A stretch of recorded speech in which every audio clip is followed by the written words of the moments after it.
વરસાદની મોસમ હવે આવવાની છે એટલે બજારમાં મકાઈ મળવાની શરૂ થઈ ગઈ છે. તો આજે આપણે મકાઈની એકદમ ડિલિશિયસ અને એકદમ ફટાફટથી બની જાય એવી ડિશ ટ્રાય કરવાના છીએ, જે ખૂબ જ ટેસ્ટી લાગે છે અને હેલ્ધી પણ છે. તો મકાઈને છોલીએ અને આ રીતે ચપ્પુની મદદથી બધા જ દાણા આપણે કાઢી લેવાના છે. જો તમારી પાસે તેનું મશીન હોય તો તેનાથી પણ કાઢી શકાય છે. ચપ્પુની મદદથી પણ એકદમ સરસ રીતે મકાઈના દાણા નીકળી જશે. હવે એક તપેલીમાં પાણી ગરમ કરવા મૂકશું. તેમાં આપણે મીઠું અને હળદર એડ કરી દઈએ. ત્યાર પછી જે મકાઈના દાણા આપણે કાઢીને રાખ્યા હતા તે આપણે તેમાં એડ કરી દઈશું. તો આ રીતે આપણે મકાઈને 5 થી 10 મિનિટ માટે બોઇલ કરી લેવાની છે, એકદમ સરસ રીતે બાફી લેવાની છે. તો ફક્ત 5 થી 10 મિનિટમાં આ કામ થઈ જશે. જ્યાં સુધી મકાઈ બફાઈ રહી છે આપણે થોડી ચોપિંગ કરી લઈએ. તો એક નાની સાઇઝની ડુંગળી લીધી છે અને તેને આપણે ઝીણું ઝીણું ચોપ કરી લેવાનું છે. ડુંગળીની સાથે જ આપણે શિમલા મરચાંને પણ આ રીતે ચોપ કરી લઈશું. તો જ્યાં સુધી આપણી કટિંગ ચોપિંગ થઈ રહી છે ને ત્યાં સુધી મકાઈ પણ બફાઈ જવાની છે, એટલે આપણું કામ એકદમ ફટાફટથી થઈ જશે. શિમલા મરચું અહીં અડધું જ લીધું છે. હવે એક વાટકામાં આપણે ઘરનું દહીં લીધું છે અને તેને સરસ રીતે વલોવી લઈશું. બ્લેન્ડરની મદદથી ના કરતા, નહીં તો દહીં જે છે એકદમ છાશ જેવી થઈ જશે. હવે સરસ રીતે હાથની મદદથી જ આપણે ફેટી અને દહીંને પ્રિપેર કરી થોડી વાર માટે ફ્રીજમાં રાખી દઈશું. તેનાથી દહીં એકદમ ઠંડુ થઈ જશે અને ઠંડુ દહીં ખૂબ સરસ લાગતું હોય છે.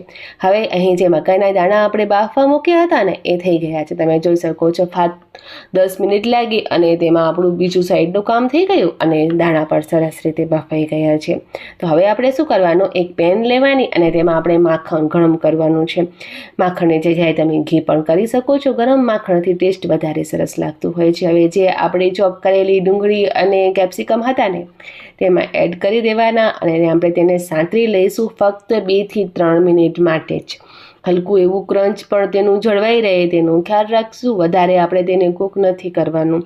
હવે સરસ રીતે આપણે તેને સંતળાઈ જાય ને એટલે આપણે થોડા મસાલા એડ કરવાના છે. મસાલામાં આપણે એડ કરીશું સંચળ પાવડર અને શેકેલું જીરું. આ બંનેથી ખૂબ જ ટેસ્ટી અને ડિલિશિયસ એવો ટેસ્ટ આવવાનો છે. અહીં આપણે તીખાસ માટે વધુ કંઈ જ એડ નથી કરી રહ્યા. ચાટ મસાલો એડ કર્યો છે અને સરસ રીતે બધું જ આપણે મિક્સ કરી લઈશું. ગેસની ફ્લેમ બંધ કરી અને થોડું ઠંડુ થવા દઈએ. હવે એક બોલમાં આપણે જે મકાઈના દાણા બાફીને રાખ્યા હતા એ એડ કરી લેવાના છે. તમારે આ કોર્ન સલેડ જેટલું બનાવવું હોય એ પ્રમાણે તમે સર્વ કરવું હોય એટલા દાણા લઈ શકો છો. મેં બધા દાણા લઈ લીધા અને જે ડુંગળી અને કેપ્સિકમનું મિશ્રણ આપણે બનાવીને રાખ્યું હતું તે આપણે તેમાં એડ કરી દેવાનું છે અને જે દહીં પ્રિપેર કરીને ફ્રીજમાં રાખી હતી તેને પણ લઈ લઈશું. બધી જ સામગ્રીને આપણે એક જ બોલમાં એડ કરી અને સરસ રીતે મિક્સ કરી લેવાનું છે. હવે અહીં આપણે તીખાસ માટે કશું જ નથી ઉમેર્યું. ઉપરથી ફક્ત થોડા ચીલી ફ્લેક્સ આપણે એડ કરી રહ્યા છીએ અને કોથમીર એડ કરી દઈશું. સરસ રીતે મિક્સ કરી અને ડિલિશિયસ એવું કોર્ન સલેડ તૈયાર છે. એકદમ ડિલિશિયસ. રાત્રે ડિનરમાં ફક્ત તમે આ ખાઓ ને તો તમારું પેટ ભરાઈ જાય અને એકદમ હેલ્ધી પણ છે. તો ચોક્કસથી ટ્રાય કરજો અને કેવું લાગ્યું એ મને કોમેન્ટ કરીને ચોક્કસથી બતાવજો.